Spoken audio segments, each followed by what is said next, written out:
Hi everyone, very good morning all. I hope all of you are doing great. This is Unacademy's YouTube platform, Unacademy UPSC, और this is the Dina lecture for today. आप सोच रहे होंगे कि ये picture किसकी लगी हुई है, तो लेट मी रिमाइंड यू कि आप अहमद शाह मसूद के बारे में जानते हैं। अफगानिस्तान में पंजशीर से ऑपरेट करने वाले आप एक तरीके से कह सकते हैं मुजाहिदीन मिलिशिया लीडर थे। ठीक है, उनके बेटे की पिक्चर है ये, अहमद मसूद की। And we are going to talk about him today in detail as well as there are other topics जो हमें डिस्कस करने हैं। तो अफगानिस्तान, क्योंकि एवरी दिन so many things are going on that एक स्पेसिफिक टॉपिक पे फोकस करने का मतलब नहीं रह गया अब। So I will be talking in chunk about Afghanistan की क्या क्या हुआ लास्ट 2 दिन में, क्योंकि Sunday was off. As well as will also talk Emmanuel Macron who has now visited Iraq. ठीक है, तो इराक के मोसूल शहर में, ये मोसूल शहर वही शहर है जो आईसिस की वजह से न्यूज में आया था। सो विल बी टॉकिंग कि मोसूल में क्या हुआ है, इमैनुअल मैक्रोन ने क्या किया है, और अफगानिस्तान में क्या हो रहा है। ये दोनों टॉपिक हमें आज डिटेल में डिस्कस करने हैं। Let's proceed. Let's go through some of the important topics. First of all, this is some information about me. If you are attending the session for the first time, make sure you go through it. नीचे एक link है unacademy.com/chotang pandey9309, उस page पे जाएं, follow करें, free classes attend करें। साथ ही साथ कोशिश करें कि अनअकैडमी का प्लेटफॉर्म ज़्यादा से ज़्यादा यूज़ करें, ऐप को डाउनलोड करें, ऐप के थ्रू चीज़ों को अटेंड करें, plus iconic what ever suits you, आप अकॉर्डिंगली सब्सक्रिप्शन ले सकते हैं। ठीक है, सब्सक्रिप्शन लेते हुए SPYT कोड यूज़ कर लेंगे, that will give you 10% extra discount. Combat के लिए खुद को रजिस्टर कर लेंगे हर संडे को सुबह 11 बजे। आई होप आपने कल वाले कॉम्बैट में पार्टिसिपेट किया होगा। चलिए, 2 महीने वाली जो सब्सक्रिप्शन प्लान है उसकी डिटेल आपको मिल चुकी है, तो उनको आप चेक करके आप सब्सक्रिप्शन ले सकते हैं, और 15,000 को भी प्राइसेस कम हो जाएंगी SPYT कोड यूज करने पे 13,500, क्योंकि 10% डिस्काउंट आपको वहां मिल जाएगा। और आप एक बार चेक कर लेंगे कि अगर अभी ऑफर्स वैलिड है, so you can use these offers, और अभी प्राइसेस कम है तो रिड्यूस प्राइसेस पे आप 1 साल और 2 साल का सब्सक्रिप्शन ले सकते हैं। ठीक है, बैचेस जो हैं वो 1 सितंबर से शुरू होंगी, तो आप उनको ज्वाइन कर सकते हैं अकॉर्डिंगली। और आइए अब बात करते हैं अफगानिस्तान में what is going on now. I hope, एक second, give me a moment everyone, let me check if everything is working fine, yeah. Now I hope that Afghanistan की करंट सिनेरियो के बारे में जब हम बात कर रहे हैं, ठीक है, so we need to talk about कि कौन कौन इंपॉर्टेंट प्लेयर हैं, what is going on and what Afghanistan में Taliban is doing right now. So अब तक आपको एक आइडिया, एक न्यूज मिल चुकी होगी कि पंशीर करके एक इलाका है अफगानिस्तान में, एक पूरा स्टेट है जिसपे अभी भी तालिबान का कंट्रोल नहीं हुआ है। और कंट्रोल नहीं हुआ है क्योंकि कहीं ना कहीं आप कहेंगे कि वहां पर कौन से लोग एक्टिव हैं, तजीक जो ट्राइब्समैन है लेड बाय अहमद मसूद। आपको राइट हैंड साइड में जो पिक्चर दिख रही है वो अहमद मसूद की है। And let me explain this thing कि क्या हो क्या रहा है इस पूरे एरिया में। सो एक हमें वो न्यूज समझनी है, दूसरी जो न्यूज है वो है the word is gone. Now what is the word, where it is gone from, समझे। यूनाइटेड नेशन सिक्योरिटी काउंसिल ने एक स्टेटमेंट दिया, एक पूरे का पूरा स्टेटमेंट रिलीज किया गया रिगार्डिंग जो अफगानिस्तान में काबुल के एयरपोर्ट पे अभी बॉम्बिंग हुई। ठीक है, उस बॉम्बिंग के रेफरेंस में पूरे के पूरे स्टेटमेंट में कहीं भी UNSC United Nation Security Council ने तालिबान को रिस्पॉन्सिबल नहीं बनाया, तालिबान का मेंशन भी नहीं किया गया। एटलीस्ट यू कैन से कि ओके फाइन, अब we are still in the inquiry कि किसने वो बम ब्लास्ट किए, लेकिन आप एक बार मेंशन तो कर सकते हैं कि Taliban is responsible for handling the situation in the country, लेकिन even that was not done. So एक तरीके से कहीं ना कहीं तालिबान को फ्री सेफ स्पेस देने की कोशिश कर रहा है यूएनएससी, ऐसा बहुत सारे एक्सपर्ट्स कह रहे हैं। तो will be talking about them. Panjshir की सिचुएशन पे थोड़ी सी बात करनी है। सो देखिए, पहले तो ये समझ लीजिए कि पंशीर कहां पर है। फाइन, सो अगर आप अपने स्क्रीन पर देख रहे हैं तो मेरे बगल में आपको ऊपर की तरफ दिखेगा, ये आपका अफगानिस्तान का मैप है। ठीक है, अफगानिस्तान, अफगानिस्तान में ये रहा काबुल, और काबुल से तकरीबन 1 घंटे की दूरी पर एक छोटा सा स्टेट है, ये पूरा एक स्टेट है। 34 स्टेट्स हैं अफगानिस्तान में, उसमें से एक स्टेट है पंशीर। ठीक है, पंशीर के आगे ये जो एरिया है इसको बदख्शान कहते हैं, बदख्शान। ठीक है, ये वखान कॉरिडोर है, ठीक है, जो कश्मीर वाले एरिया में ये टच होता है बॉर्डर, आपको पता है। अब देखिए पंशीर में हुआ क्या। पंशीर में होता ये है कि ये पूरे का पूरा जो एरिया है ये हिंदू कुश माउंटेन्स से घिरा हुआ है, और पंजीर में जाने का सिर्फ एक ही रास्ता है। ठीक है, और उस रास्ते को जो है वो तजीक ट्राइब्समैन कंट्रोल करते हैं। Now whether it was 1980s, ठीक है, जब सोवियत यूनियन की फोर्सेस आई, और वेदर इट वाज 1990s जब मुजाहिदीन आए, और या फिर 1996 हो जब तालिबान आया पहली बार। ठीक है, पंशीर पे कभी भी कोई कंट्रोल नहीं कर पाया outsider, and it was always run by the local Tajik tribesman. और इन तजीक ट्राइब्समैन के जो लीडर थे वो थे अहमद शाह मसूद। अब अहमद शाह मसूद के साथ भी आपको और किसका नाम जुड़ेगा यहाँ पे मिला हुआ, अमरुल्लाह साले, जो अभी वाइस प्रेसिडेंट थे अफगानिस्तान के, और इस समय उन्होंने अपने आप को इस एक तरीके से एक्टिंग प्रेसिडेंट डिक्लेयर कर दिया है, लेकिन वो भी पंजशीर में वापस आ गए। ठीक है, अमरुल्लाह साले के अलावा आपने अब्दुल्ला अब्दुल्ला का नाम सुना होगा। ठीक है, even he was working with the same Panjshir people, Panjshir में ही रह रहे थे वो, वहीं से चीजों को ऑपरेट कर रहे थे, और पंजशीर में रह रहे इन तजीक ट्राइब्समैन के साथ इंडिया के रिलेशंस भी अच्छे हैं। तो मैं थोड़ी सी चीजें आपको और आगे इसके बता दूं कि देखिए, the former vice president of Afghanistan Amrullah साले along with National Resistance Front of Afghanistan leader Ahmad Masood have arrived in the hilly region of Panjshir Valley। एक वीडियो रिलीज किया गया, मैं टेलीग्राम ग्रुप पे डाल दूंगा वो वीडियो। ठीक है, एक वीडियो रिलीज किया गया जिस वीडियो में ये बताया गया जिसमें दिखाया गया कि एक हिल के साइड से चल के अमरुल्लाह साले और अहमद मसूद साथ में दोनों पंजशीर की तरफ आ रहे हैं। ठीक है, और पंजशीर वैली में इनके आने से एक मोरल बूस्टअप होता है लोकल लोगों का कि ठीक है हमारे लीडर्स आर है, they will handle the situation. Experts have commented that Saleh's arrival in the valley will boost the spirits of the resistant forces, as ammunition and morale are two integral part of any military। Now, साले ने, अमरुल्लाह साले ने क्या कहा है? अमरुल्लाह साले is adamant कि वो जो उनकी इंटरिम प्रेसिडेंट की पोजीशन है, और बिल्कुल है, उसमें कोई गलत बात नहीं है अगर आप इसको समझें, तो he was the vice president, और अगर Ashraf Ghani who was the president has left the country in that situation, the government has to be handed over to Amrullah Saleh, लेकिन he has to leave Kabul, and that's why actual effective control is hand of Taliban, लेकिन जो formal legal control है वो अमरुल्लाह साले को होना चाहिए। Now Amrullah Saleh from Panjshir have declared that if they don't agree to our conditions and choose to take the military path, then we too are prepared। okay, and what he is saying, he is saying that अगर जरूरत पड़ी तो अगर military use की बात करेंगे वो, तो then we have to use the military, there is no other way and we are more than happy to use। ठीक है, सो ये जो चीज है ये आपको यहाँ पे समझ में आ जानी चाहिए। अब थोड़ा सा समझो इसको, यूएनएससी की मीटिंग की बात कर लेते हैं। तो आप देखो अफगानिस्तान में क्या इंपॉर्टेंट चीज हुई। अभी हम अमरुल्लाह साले और बाकी लोगों के बारे में और बात करते हैं, हम दोस्त मस्तूम की बात भी करेंगे।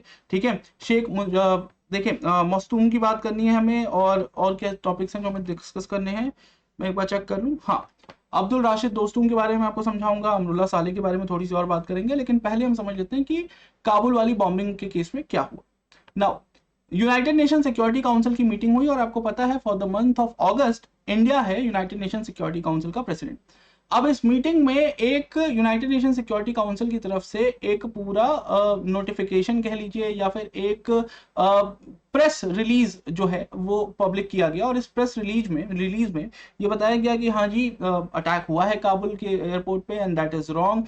ठीक है, सिविलियंस को मारना गलत है, इस्लामिक स्टेट खुरासन ने इसकी रिस्पॉन्सिबिलिटी ली है, and that's why we are searching for them. And by now you must also be knowing कि यूनाइटेड स्टेट्स ने कुछ इलाकों पर पाकिस्तान अफगानिस्तान बॉर्डर के कुछ इलाकों पर बॉम्ब स्ट्राइक्स किए हैं ड्रोन्स के थ्रू, और जिसमें कहा जा रहा है कि कई सारे इस्लामिक स्टेट खुरासन के लोग जो हैं वो मारे गए।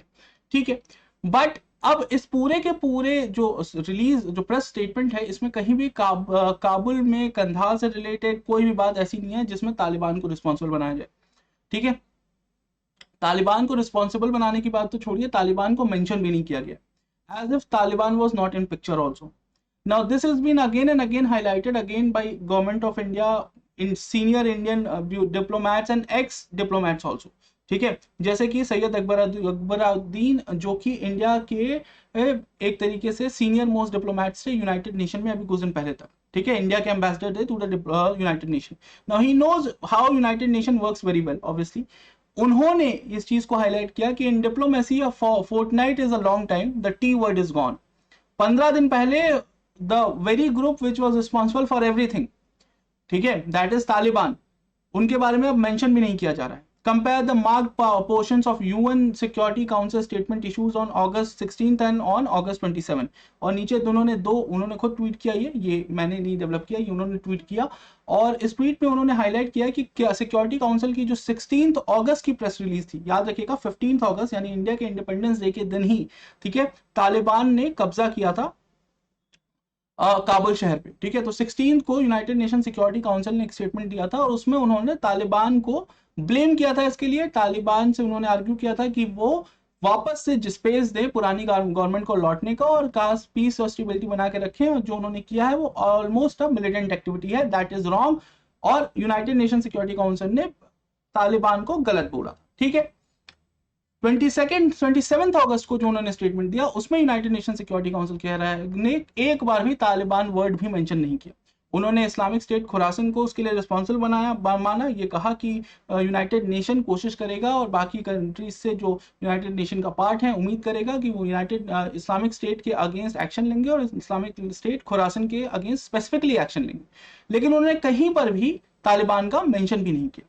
Now this is again something very very interesting which you need to understand, because इसके थ्रू किया क्या जाएगा, इसके थ्रू धीरे धीरे तालिबान की जो इंटरनेशनल इमेज है उसको थोड़ा सा पॉजिटिव किया जाएगा। पॉजिटिव करने से क्या होगा, पॉजिटिव करने से ये होगा कि इन द कमिंग डेज धीरे धीरे 2 महीने 3 महीने साल भर में people will say okay fine, it is थोड़ा सा रेसिव कंट्री है, थोड़ी सी कंजर्वेटिव कंट्री है, बट ये वैसे ही है जैसे कि सऊदी अरेबिया थी, ये वैसे ही है जैसे कि ईरान थी। फिर ये कहा जाएगा कि जी वेल यानी बुरके तो भाई ईरान में भी पहनने पड़ते हैं फीमेल्स को, जी सऊदी अरेबिया में पहनने पड़ते हैं, जी फीमेल्स के ऊपर रिस्ट्रिक्शंस तो सऊदी अरेबिया में भी अभी तक थी और अभी हैं भी, पूरी तो अभी भी नहीं हटी हैं। तो फिर तालिबान ने कौन सी बहुत बड़ी गलती कर दी, ठीक है। हम सिर्फ इसलिए तो उनको नहीं रोक सकते उनके आइडियाज को इंप्लीमेंट करने से क्योंकि उनके पास पैसे नहीं है। फिर इस तरह के आर्ग्यूमेंट्स दिए जाने लगेंगे और इन द कमिंग डेज आप देखेंगे कि वेस्टर्न वर्ल्ड धीरे धीरे ये कहने लगेगा कि भाई Taliban whatever is they are doing is as per their culture, और इसलिए वेस्टर्न वर्ल्ड इसमें इन्वॉल्व नहीं होना चाहता है। तो that is the game right now being played by the western world. जब मैं वेस्टर्न वर्ल्ड कहता हूं तो मेरा बेसिकली मतलब होता है नेटो कंट्री से, ठीक है। अच्छा, अब जो अगली बात है वो मैं थोड़ी सी बता दूं, जर्मनी से भी थोड़ी सी बात हुई, ठीक है। अफगानिस्तान से रिलेटेड इतनी सारी न्यूज है कि उसके बारे में बात करने में टाइम लग जाता है। सो एंगेला मर्केल ने क्या कहा, एंगेला मर्केल ने भी एग्जैक्टली वही चीज कही जो चीज मैं समझा रहा था कि भाई देखिए it is required that we develop a dialogue with Taliban and preserve development. Angela Merkel अब कह रही हैं कि जी तालिबान के साथ डायलॉग करनी ही पड़ेगी, there is no other way. हमें क्या करना पड़ेगा, हमें तालिबान से बातचीत करनी पड़ेगी और एक चैनल ऑफ कम्युनिकेशन डेवलप करना पड़ेगा। तो फिर वही बात हो गई that you are basically cleaning the wrongs done by Taliban in past 20 years 25 years, because आप एक तरह से देखिए 95-96 से they are involve. Now Angela Merkel advocates world continue holding dialogues with Taliban. Merkel ने क्या इंसिस्ट किया that the world should continue to hold dialogues with Taliban government as the US and NATO forces retreat from the region, ठीक है। America और NATO की forces बाहर जा रही हैं, लेकिन दुनिया की बाकी कंट्रीज को इंडिविजुअल लेवल पे जरूरत पड़े तो उस पर भी जाकर तालिबान से बात करने की जरूरत है। उन्होंने पॉइंट आउट किया कि पिछले 2 डिकेड्स में, पिछले 20 सालों में अफगानिस्तान में बहुत सारे सिग्निफिकेंट चेंजेस हुए हैं जो कि डेवलपमेंट और ग्रोथ के स्टैंडर्ड पे काफी अच्छे हैं, आप उनको खराब नहीं कह सकते। याद रखिए 2001 में जब तालिबान के हाथ में पावर थी और उनके हाथ से पावर ली गई तो सिर्फ 4% फीमेल्स थी अफगानिस्तान में जो पढ़ी लिखी थी, अब ये 25% के आसपास होने लगा, ठीक है। She said that 70% of Afghans have now access to drinking water, while a decade ago, in 2010, it was only 20%. So, if at least we can't do anything else, जो initial important चीजें हैं, यानी health facilities, जैसे female mortality कम करना या female infanticide कम करना, ठीक है, बर्थ के बाद मोर्टेलिटी रेट जो होती है both in the children as well as the mother, उसको कम करना, इस तरह के इश्यूज को एटलीस्ट रिजॉल्व करने में वेस्टर्न वर्ल्ड हेल्प कर सकता है पाकिस्तान का, अफगानिस्तान का, इवन इन द सिचुएशन कि वहां तालिबान का कंट्रोल है। उन्होंने फर्दर ये बात कही that 9 out of 10 people in Afghanistan now have access to electricity, ठीक है। 2011 में this was only 2 out of 10 people. 9 out of 10 काफी अच्छा पॉइंट है। देखिए इंडिया में भी एक्चुअली 9 out of 10 2000 के बाद ही हुआ है, ठीक है। सो that is also very good. Now she asserted that this must be a tough time for the people of Afghanistan, but hate and violence only will develop difficulties, and the outward way is only justice and love. Problem क्या है यहाँ पर? Problem exactly वही है कि even what she is saying is goes against the very stand even Germany as a part of NATO has taken.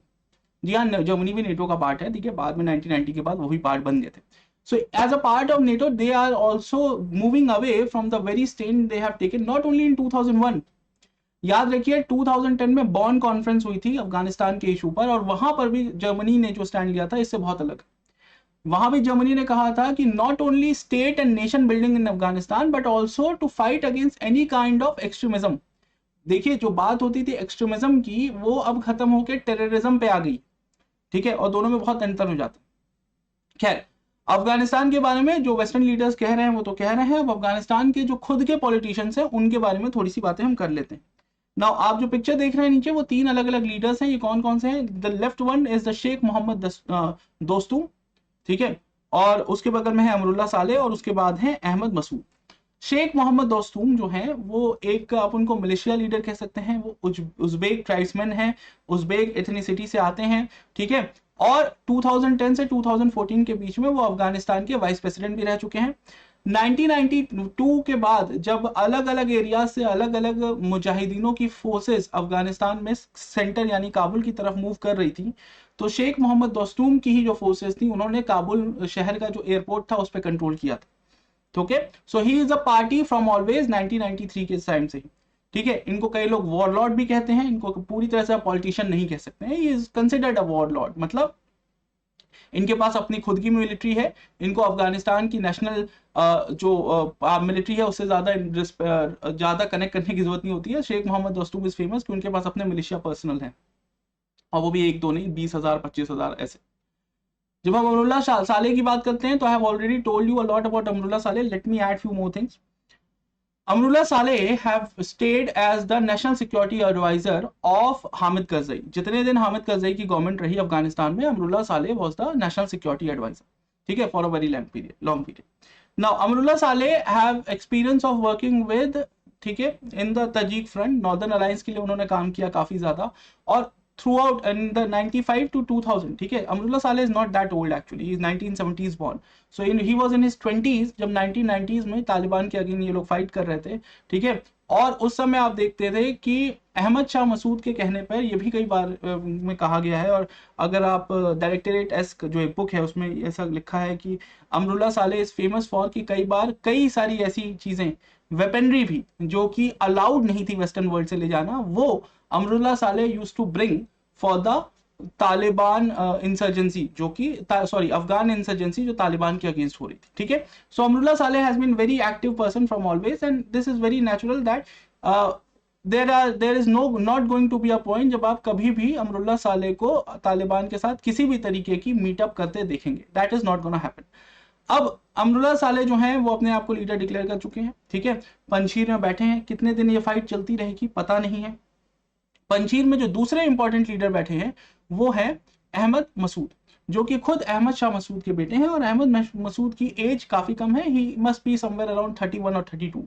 याद रखिए, जब अहमद शाह मसूद यानी इनके फादर को मारा गया था, he was 48 and Ahmad Massoud was 11 years old, ठीक है। उसके बाद अमेरिकन और ब्रिटिशर्स ने मेक श्योर किया कि इनकी फैमिली को देखा जा सके, इनकी फैमिली का रखरखाव हो सके, और Ahmad Massoud has been born and brought up kind of initially in Afghanistan and then shifted to London and United States for further studies, ठीक है। सैंडर्स जो कि जैसे इंडिया में IMA है वैसे ब्रिटेन में सैंडर्स है, वहां से इन्होंने मिलिट्री की ट्रेनिंग ली है। इसके अलावा इन्होंने अपनी वॉर स्टडीज में किंग्स कॉलेज लंदन से पढ़ाई की है, इफेक्टिवली काफी अच्छी इंग्लिश बोलते हैं, आप इनको ऑलमोस्ट जो वेस्टर्नाइज्ड अफगान है उनमें काउंट कर सकते हैं, ठीक है। He has come back to fight on the behalf of his father and the whole clan.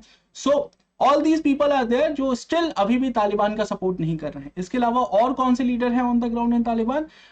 एक हैं हामिद करजई और दूसरे अब्दुल्ला। नाउ हामिद करजई अब्दुल्ला के साथ खास बात यह है कि again and again it has been stated कि हामिद करजई और अब्दुल्ला वो लीडर्स हैं जो काबुल में रुके हुए हैं और वो तालिबान से बात भी कर रहे हैं, ठीक है। ये तीनों वो लीडर्स हैं जो तालिबान से बात करने में बिल्कुल इंटरेस्टेड नहीं है। हामिद करजई और अब्दुल्ला वो लीडर्स हैं जो तालिबान से बातचीत कर रहे हैं, प्रोसेस को आगे बढ़ाना चाहते हैं, एक स्मूदर तरीके से जो गवर्नमेंट का टेक ओवर है वो कंप्लीट कराना चाहते हैं। लेकिन ऐसा कहा जा रहा है कि तालिबान एक्चुअली हामिद करजई और अब्दुल्ला से भी बात करने में बहुत ज्यादा इंटरेस्टेड नहीं है। तालिबान हामिद करजई और अब्दुल्ला से बातें सिर्फ इसलिए कर रही है क्योंकि व्हाट दे वांट इज कि इन द कमिंग डेज, ठीक है, वेस्टर्न कंट्रीज को एक रीजन दिया जाए जिससे ये लगे कि तालिबान नॉर्मलाइज हो रहा है। तो जैसे कि मैंने आपको कहा कि एक तरफ तो वेस्टर्न कंट्रीज खुद कोशिश कर रही हैं कि भाई इनका नाम बॉम्ब ब्लास्ट वाली जो प्रेस रिलीज है उसमें मत डालो, जिसमें से एक तरीके से इनकी थोड़ी सॉफ्ट लुक जो वर्ल्ड में दिखाई दे।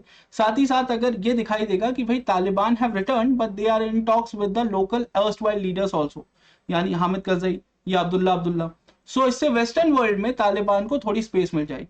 और through that they will be able to get the recognition of the world. अभी भी तालिबान की गवर्नमेंट को वेस्टर्न वर्ल्ड ने एक्सेप्ट नहीं किया है as the legitimate Afghan government. So what they are doing, they are trying to showcase a softer version of Taliban, making sure कि in the long run they will get this legitimacy from the western world, and once they will get it, then फिर वो standard जो अफगानिस्तान में तालिबान का एमिरात बनाना है वो बना लेंगे। So this is basically what is going on, and let's see कि वेस्टर्न वर्ल्ड किस तरीके से इसको रिएक्ट करता है। Now when these are the things जो मुझे पता है, आपको पता है, स्कॉलर्स को पता है, so as it's not like कि वेस्टर्न वर्ल्ड कोई बातें नहीं पता है, लेकिन it's more about how much western world NATO countries want to get involve with Afghanistan any more. ठीक है, अगर वो इंटरेस्टेड है सो वो तालिबान की बात नहीं मानेंगे, अगर वो इंटरेस्टेड नहीं है तो वो तालिबान को हमेशा उनका तालिबान का एक सॉफ्टवेयर वर्जन वेस्टर्न वर्ल्ड में, वेस्टर्न वर्ल्ड की जो लोग हैं, पब्लिक है, उनको दिखाते रहेंगे और तालिबान की गवर्नमेंट को एक्सेप्ट भी करेंगे। So that is basically what is going to happen in the coming days. ठीक है, तो ये सारी अफगानिस्तान की बातें हो गई। अहमद मसूद के बारे में कुछ चीजें लिखी हुई हैं यहाँ पर, that the son of the Lion of Panjshir, Ahmad Shah Massoud. Ahmad Massoud has already showed international support for his movement, which he said is not only for Panjshir but for the entire country.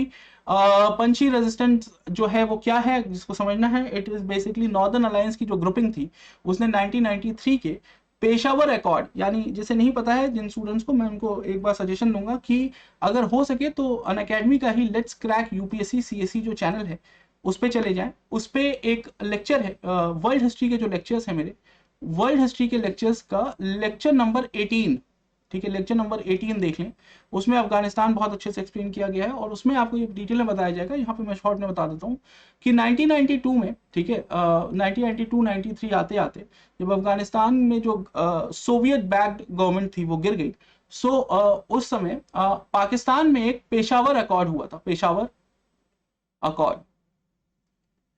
Peshawar accord का American से या अफगान से या Russian से कोई लेना देना नहीं था। यह अकॉर्ड एक्चुअली उन मुजाहिदीनों के बीच में हुआ था जो कि अफगानिस्तान में एक्टिव थे। इसमें नॉर्दर्न अलायंस भी थी, उसमें उज़्बेक मुजाहिदीन भी थे, इसमें तालिबान को भी बुलाया गया था, तालिबान नेवर पार्टिसिपेटेड। और यहाँ पर एक गवर्नमेंट बनाई गई जिसको लेजिटिमेसी देने की बात की गई, और ये गवर्नमेंट जो है इसको नॉर्दर्न अलायंस का सपोर्ट मिला, यानी वो कबीले के लोग, वो मुजाहिदीन जो नॉर्दर्न एरिया से आ रहे थे। ठीक है, सो यहाँ पर आप देखते हैं कि जो रब्बानी की सरकार बनी, जो वहां पे प्रेसिडेंट बने, उनके पास इफेक्टिव बहुत ज्यादा कंट्रोल नहीं था, लेकिन उनके डिफेंस मिनिस्टर के तौर पे अहमद शाह मसूद ने काम करना शुरू किया, और under the leadership of, under the command of this government जो नॉर्दर्न अलायंस की बनी, ये लोग एक बैटल रेस कर रहे थे जो 1996 से 2001 तक काबुल से लड़ती रही, पंजशीर में अपना स्टैंड बना के। तो ये वो अहमद शाह मसूद की नॉर्दर्न अलायंस है। ठीक है, northern alliance at that time receive support from India, Iran, Russia, Turkey, Tajikistan, Uzbekistan and Turkmenistan. So basically आपको जैसे मैंने बताया, नॉर्दर्न अलायंस में उज्बेक ट्राइब्समैन भी थे पेशावर अकॉर्ड की वजह से, तजीक इसलिए थे क्योंकि नॉर्दर्न अलायंस की जो मेन लीडरशिप थी वो खुद तजीक क्लैन से आती थी। इंडिया नॉर्दर्न अलायंस को सपोर्ट इसलिए कर रहा था क्योंकि नॉर्दर्न अलायंस जो थी वो तालिबान के अगेंस्ट थी, और तालिबान जो है उसको पाकिस्तान सपोर्ट कर रहा था, तो that's where India came into being. After a while 1996 के बाद से आप देखेंगे even Russia was supporting Northern Alliance. Turkey was an exception. Back then Turkey was in a secular bloc and that's why Turkey was supporting Northern Alliance, but अब Turkey is far more on the radical side, radical Islamic side, and therefore Turkey is now supporting whom? Taliban. Now तो याद रखेंगे तालिबान के साथ एक country जिसके काफी अच्छे रिलेशन है बियॉन्ड पाकिस्तान इज टर्की। ठीक है, so that's the situation on the ground जो आपको समझ में आनी चाहिए अबाउट अफगानिस्तान। ठीक है, चलिए अब थोड़ी सी बात कर लेते हैं फ्रांस की। This is again very interesting. France के प्रेसिडेंट इमैनुअल मैक्रोन कहां पहुंच गए? मोसूल। मोसूल कहां है? इराक में।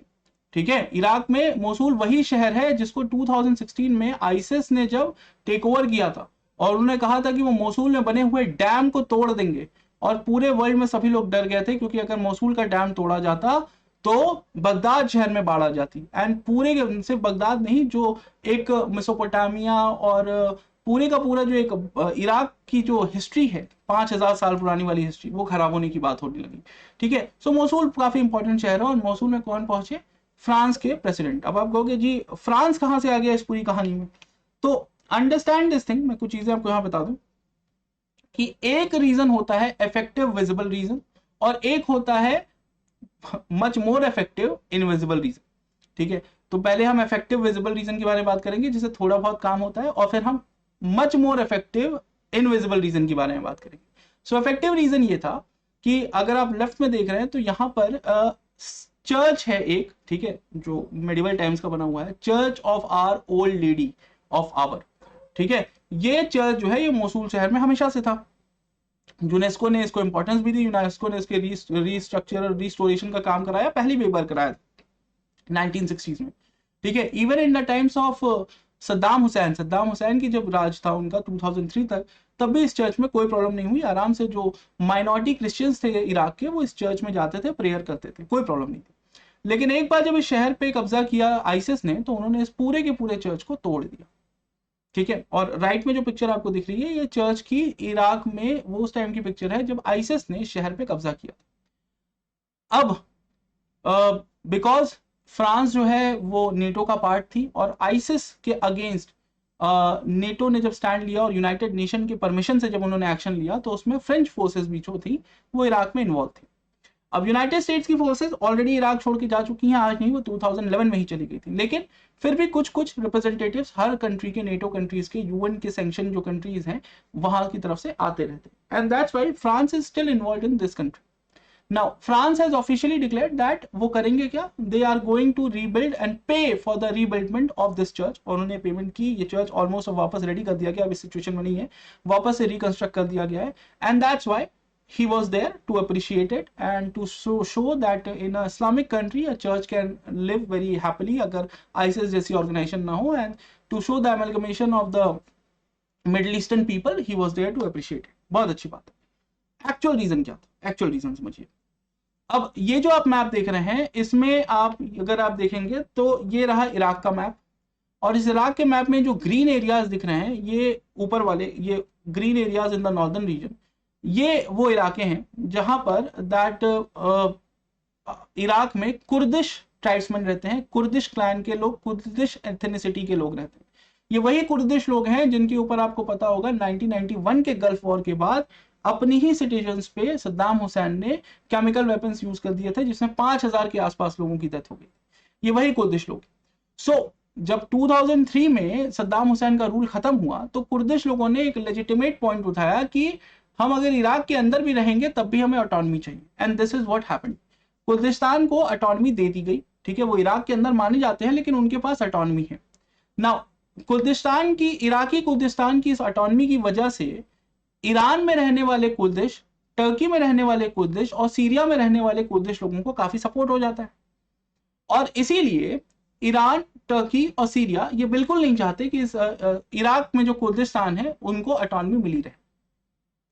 एट द सेम टाइम आपको पता होना चाहिए कि फ्रांस जो है वो लेबनान में भी एक्टिव रहता है, और टर्की और सीरिया की पॉलिटिक्स में फ्रांस काफी ज्यादा इन्वॉल्व रहता है।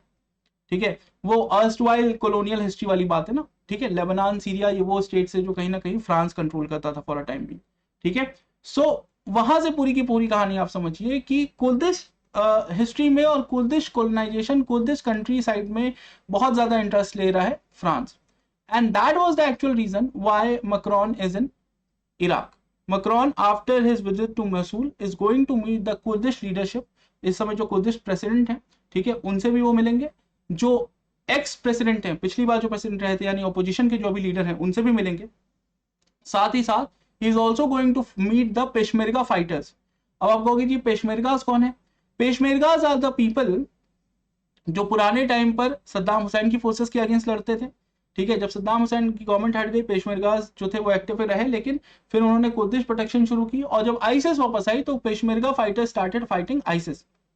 नाउ जब नेटो ने 2014 में डिसाइड किया, बराक ओबामा गवर्नमेंट ने डिसाइड किया कि वो इराक और सीरिया में आईसिस से लड़ने के लिए अपनी फोर्सेस नहीं भेजेंगे, ठीक है, प्लेन की हेल्प करेंगे, मिसाइल की हेल्प करेंगे, ठीक है, जो इक्विपमेंट चाहिए, पैसे चाहिए वो सब दे देंगे, लेकिन बूट्स ऑन द ग्राउंड नहीं भेजेंगे, यानी कि अपने अमेरिकन सैनिक जो है वो इराक में, सीरिया में, इन इलाकों में नहीं भेजेंगे। उस समय इराक और सीरिया में जमीन पे कौन लड़ रहे थे? यही कुर्दिश लोग और उनके रिप्रेजेंटेटिव पेशमेरगा फाइटर्स। सो कहीं ना कहीं Macron is going and is trying to have a say, political alignment बनाने की कोशिश कर रहे हैं। आप इसको इस तरीके से देख सकते हैं कि France is trying to assert some presence in this region, because देखो Britain is no more interested in doing any international hefty work. United States is also no more interested in having any presence anywhere right now. उनकी पूरी की पूरी politics, whether one likes it or not, Donald Trump की वजह से वापस से America first की जगह अमेरिका रिटर्न की तरफ चली गई है। ठीक है, अमेरिका वापस घर में बंद, जैसा कि फर्स्ट वर्ल्ड वॉर के पहले होता था। So they are also stopping from playing the role of the international power, the global power. Someone has to fill the void from the western world, और अगर किसी ने नहीं किया तो you will see by next year, ठीक है, Chinese foreign minister in इलाकों में घूमते दिखाई देंगे आप। ठीक है, अब अगर फ्रांस ने भी फंड्स नहीं प्रोवाइड कराए इन लोगों को तो अगले साल चाइनीज फॉरेन मिनिस्टर आपको इन इलाकों में दिखेंगे। ठीक है, so maybe because of that reason, और France also wants to reassert themselves. They have been a very big colonial power in the past. अभी भी अगर आप देखें तो जो एक कंट्री है जो किसी तरह से उसने अपने अर्स्टवाइल colonial स्टेट्स को, ठीक है, किसी ना किसी तरीके से बचा लिया है ट्रस्टीशिप काउंसिल से भी, और अब अपना प्रोविंस डिक्लेयर करते फिरते हैं, वो फ्रांस ही है। So they are very much into asserting themselves as the huge colonial power, so they might be doing it for that intention, but whatever may be the intention, these are the main thing which are happening on the ground. There are new players in the town. ठीक है, international politics interesting होती रहती है। आपको पता है quad में भी फ्रांस वापस से इन्वॉल्व होने की कोशिश कर रही है, क्वाड प्लस में कहीं ना कहीं आप देखते हैं फ्रांस का प्रेजेंस। और अब आप देख रहे हैं कि मिडिल ईस्ट में जहां से फ्रांस ऑलमोस्ट गायब था, फ्रांस वापस इज गेटिंग इंटरेस्टेड। इससे पहले आप फ्रांस को मिडिल ईस्ट की जगह मेडिटेरेनियन के कोस्ट पे इंटरेस्टेड देख सकते थे। लेबनान की पॉलिटिक्स में हमेशा फ्रांस इंटरेस्टेड रहता है, सीरिया की पॉलिटिक्स में हमेशा वो इंटरेस्टेड रहते हैं, लेकिन इराक में पिछले 30 to 40 ईयर्स में जब भी फ्रांस इन्वॉल्व हुआ है, it has come with under the leadership of United States, not on its own. This is happening on their own, so this is very interesting. ठीक है, इस चीज को आई होप सो आप लोगों ने डिटेल में समझा होगा। बहुत ही इंटरेस्टिंग टॉपिक था। That will be all for this class. Make sure कि इस क्लास को लाइक करेंगे, फेलो एस्पिरेंट्स के साथ शेयर कर देंगे, और कोई क्वेरी क्वेश्चन हो तो कमेंट सेक्शन में लिख दीजिएगा। यूट्यूब बाबा खुश हो जाते हैं, थोड़ा सा और से लोगों को देखने को मिल जाएगा।